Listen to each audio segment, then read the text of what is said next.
BBC Sounds. Music, radio, podcasts. Hello, it's Anna Hill here with the Farming Today podcast, where the Welsh Government sets out its plans to protect the environment, increase biodiversity and punish polluters. This has the ability to make real changes and address long-term systematic failings that we've had. We can't even build in some areas of the country because the pollution levels are so high. We'll hear more about that a little later. But first, all this week we're hearing about innovative ideas that are helping transform and simplify modern farming.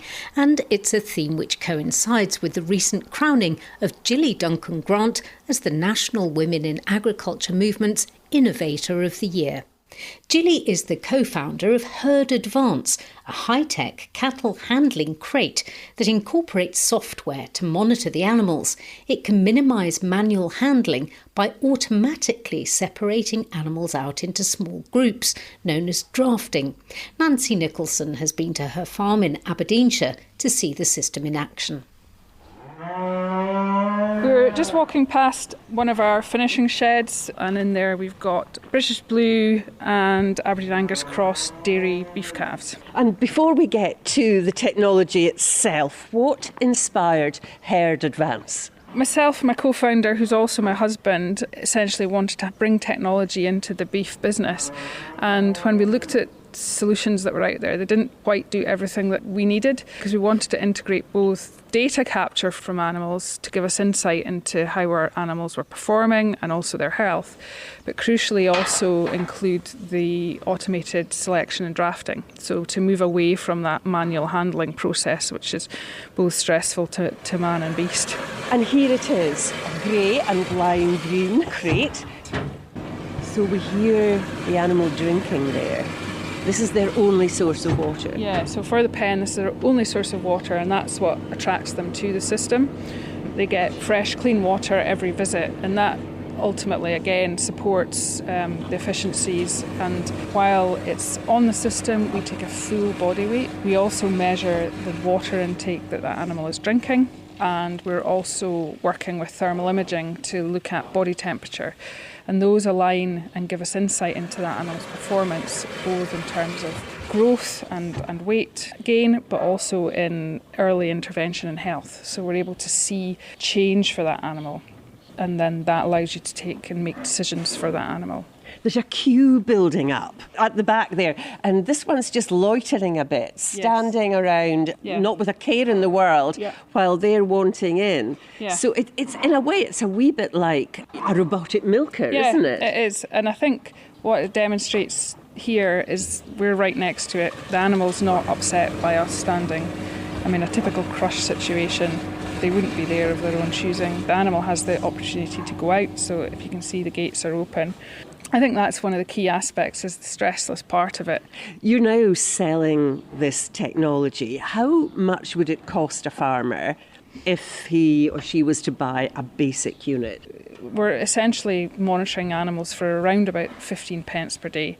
So if you calculate that up into a capital purchase, for example, that can be anywhere between sort of 22 to 27,000 for the physical unit itself, along with the software subscription package. The software piece is really critical in that that's providing you with the insights into those animals and run the sorting, the selection and the drafting of your animals. So you can be in your tractor ploughing a field, set up a draft, and while you're doing other jobs and other things, your cattle are being drafted for you. So it takes away this need for lots of staff and running cattle through traditional raceways and manual handling. And how quickly would you say that you'd be able to repay that investment? We're seeing returns on the system itself back within 18 months to 2 years. You must end up with volumes of data, most of it, I'd imagine, a bit uninteresting. Would you get a warning if there was a problem with an animal, or do you have to wade through all the data? No, that's one of the key things, that we don't want farmers to feel like they have to become data analysts. When something changes out of with the normal parameters for that animal, that is what the farmer gets insight towards. Gilly Duncan Grant. Border checks on fruit and vegetable imports from the European Union are being scrapped early after the announcement 2 weeks ago of the UK-EU deal to ease trade. The new agreement is still being negotiated and will, the government says, save money and time, easing pressure on food prices. But until it's completed, traders must continue to comply with the UK's border target operating model, meaning checks on other imports like meat and plants will still have to be done. The checks on medium-risk fruit and veg, which includes tomatoes, grapes, peaches, peppers and more, had been due to come in on the 1st of July, but have now been delayed until January 2027. Increasing financial strain and red tape is putting the future of small abattoirs at risk. That's according to the owner of Downland Traditional Meats in West Sussex. The closure of abattoirs has been a long-standing trend, something we've been reporting on since I first presented Farming Today in 1995. In the 1970s, the UK had 2,500 abattoirs, but that had dropped to just 203 by 2023. BBC South Today's James Ingham reports. Lunch up. Lunch up. Edward Perrott rears pedigree cattle amongst other animals on his farm near Ditchling. He sells the beef in his own farm shop to customers who want to buy local, traceable meat. We take the animals in Monday, they come back Tuesday, and then we cut them up and then they're ready to sell. This way of doing business relies heavily on having a small abattoir close by. My ethos here is local produce for local people, and to have a short journey to an abattoir is good for the animal welfare, the cost. If the small abattoir we use closed down, it'll make our life very difficult. Ed takes his animals, just 2 or 3 a week, to Downland Traditional Meats, a small abattoir in Henfield. But places like this are disappearing fast. Owner Luke Smith says he and others are struggling to make their businesses viable. We have a fantastic local food network here. We have some fantastic Sussex beef, great lamb, great local free-range pork that's available. We're not utilising it enough in the area because we don't have the infrastructure to be able to process those animals and supply them to local chain network. Government needs to get behind that across the whole country. Luke says the cost of disposing of animal waste has risen sharply. Finding staff is difficult. Regulation for small abattoirs is oppressive, and he can't afford to invest in infrastructure when the abattoir is making a loss. We are in a very, very challenging environment, and I'm not sure that there's a hugely positive spin on it at this moment in time. We're one of very few abattoirs left in the southeast of England offering the full service in which we're offering, and we need support and help. The Department for Environment, Food and Rural Affairs has told me in a statement that it recognises the vital contribution that small abattoirs make to the food supply chain. It says it's committed to working with the meat processing sector to tackle the challenges it faces. James Ingham reporting.